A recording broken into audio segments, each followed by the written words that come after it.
আপুনিও এলাৰ্জিৰ সমস্যাত ভুগি আছে নেকি? বতৰ সলনি হ'লেই বা ধূলি-বালিৰ সংস্পৰ্শলৈ আহিলেই আপোনাৰ হাঁচিয়াই নাক আৰু চকু ৰঙা হৈ যায়নে? তেন্তে এতিয়াৰ পৰা চিন্তাৰ কোনো কাৰণ নাই। কিয়নো আপোনাৰ পাকঘৰতে লুকাই আছে ইয়াৰ ঘৰুৱা ঔষধ। কোনো পাৰ্শ্বক্ৰিয়া নোহোৱাকৈ কেতবোৰ ঘৰুৱা সহজ ঔষধ ব্যৱহাৰ কৰি আপুনি পৰিত্ৰাণ পাব পাৰে এই কষ্টকৰ এলাৰ্জি বেমাৰৰ পৰা। চাওক আমাৰ এক বিশেষ প্ৰতিবেদন। এলাৰ্জি বৰ্তমান সময়ৰ এক অতি সুলভ কিন্তু আমনিদায়ক সমস্যা। বহুতে ইয়াৰ বাবে সদায় দৰৱ খাই আমনি হৈ পৰিছে।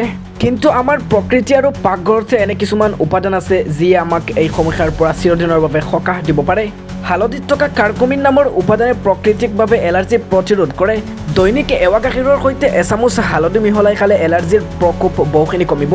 দ্বিতীয়তে, আদাত প্ৰচুৰ পৰিমাণে ইনফ্লেমেটৰী গুণ থাকে। আদাৰ ৰসৰ লগত মৌ মিহলাই খালে ডিঙিৰ খচখচি আৰু কাহৰ পৰা লগে লগে উপশম পাব। তৃতীয়তে হৈছে নিমপাতৰ ব্যৱহাৰ। নিম হৈছে এক উৎকৃষ্ট প্ৰাকৃতিক এণ্টি এলাৰ্জিক উপাদান। নিমপাত উতলাই সেই পানীৰে গা ধুলে বা নিমপাতৰ ৰস খালে ছালৰ এলাৰ্জি সম্পূৰ্ণৰূপে দূৰ হয়। ইয়াৰ উপৰিও প্ৰতিদিনা পুৱাৰ খালী পেটত ৪-৫টা তুলসীৰ পাত চোবাই খালে শৰীৰৰ ৰোগ প্ৰতিৰোধ ক্ষমতা বৃদ্ধি পায় আৰু ধূলি-বালিৰ পৰা হোৱা এলাৰ্জি হ্ৰাস পায়। এনেদৰে আপুনি ঘৰুৱা ঔষধ ব্যৱহাৰ কৰি চিৰদিনৰ বাবে এলাৰ্জি বিদায় দিব পাৰে। গতিকে আজিৰে পৰা এইসমূহ উপায় অৱলম্বন কৰক আৰু সুস্থ থাকক।